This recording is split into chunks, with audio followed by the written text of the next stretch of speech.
Hello, welcome to the April edition of the IFRS 17 podcasts.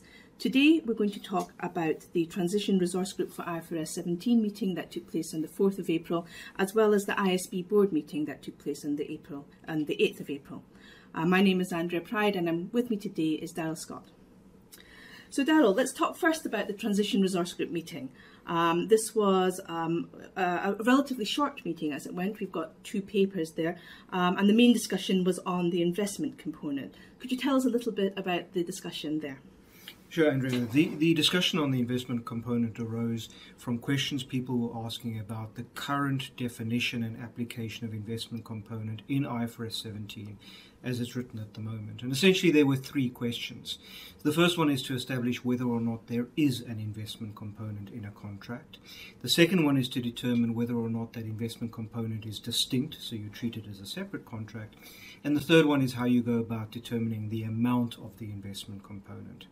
I think it was a very useful discussion, and in the course of the discussion we got into details about how it is defined in the standard itself and how that definition should be read in the context of the basis of conclusions, which provides some context for the specific definition that is there.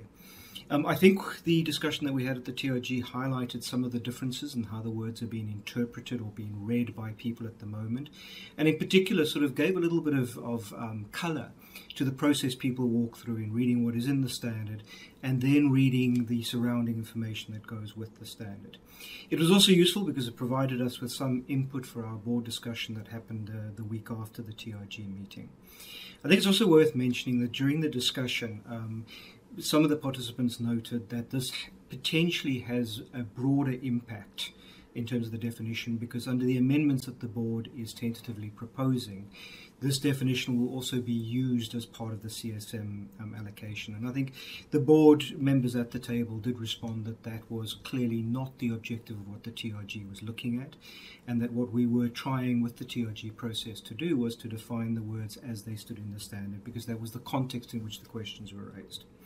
So that was the first paper. We also had a second paper which discussed 40-odd submissions, other submissions that we'd received. These other submissions were all submissions that could either be answered directly using the words that were in IFRS 17 itself, or did not meet the submission criteria for a TRG discussion, or are part of other discussions being held or considered by the board, for example, the AIP discussions that we're having.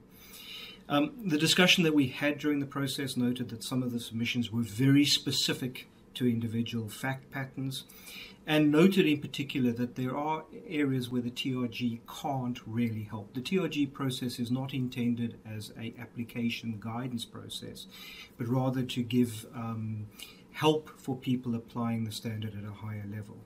And I think what was useful in that discussion is that the discussion really stressed the importance of trying to find a balance between providing helpful clarifications where those can help people think about the words, but not actually be disruptive to processes. And the very specific fact patterns very often lead to that sort of disruption.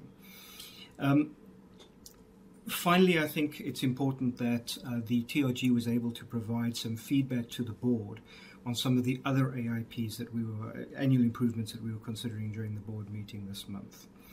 This TRG meeting was the last scheduled meeting that we have. Clearly the TRG will, the submissions box for the TRG remains open, and we'll continue to monitor TRG submissions that come in. But given the decreasing requirement for TRG topics, there are no further TRG meetings planned at this point. During the TRG meeting as well, I think there was a suggestion, which I think is a good one, that we try and find some way of making the helpful discussions in a neat and usable package for everyone. So the staff undertook to go away and think about that. But in the meantime, if I can just make a plug for the agenda paper tracker, which already highlights where the TRG submissions relate to the paragraphs with the standard, I think that would be a good thing to look at. So the next thing I'd like to talk about today is the board meeting, which took place yesterday. Two sorts of papers being presented there. Some were tidy up papers, the sweep issues and the AIP, and the others were the papers where we started to look at the overview of the proposed amendments to IFRS 17. So Darrel, give us a little bit of context about that. Well, let me deal with those in two separate spaces, I think. Firstly, to talk a little bit about the sweep issues. And for the uninitiated, sweep issues in IASB parlance are essentially us bringing together topics that have arisen from past decisions we've made during a process, things that we've just heard about, or as we put together the package, things that jump out as worth a revisit or worth a discussion from the board perspective. So the staff brought back to us a number of sweep issues around the amendments process. Again, a reminder, the IASB in October last year embarked on a process to look at some of the challenges that have arisen during implementation of the standard and to see whether there was something we could do to address those challenges and thereby to possibly make the process of implementing IFRS 17 easier.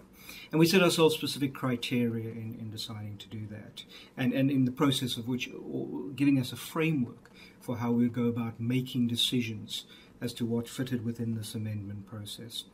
So the sweep issues that were brought by the staff essentially arose from the discussions we've had since October last year and kind of pulled together all of the various strands that we needed to look at or just finally consider as we looked at the package overall. I think in this context, there are probably two really important papers that were brought to the board meeting in April that I would suggest people have a look at if you want to get into the detail. The first is obviously the specific sweep issues that were raised, and they're all itty-bitty little types of things, but they have an important play out, and it's useful for people to understand what those underlying topics are. And then we had a paper that summarized all of the tentative proposals that the board is making that are going to go into the exposure draft.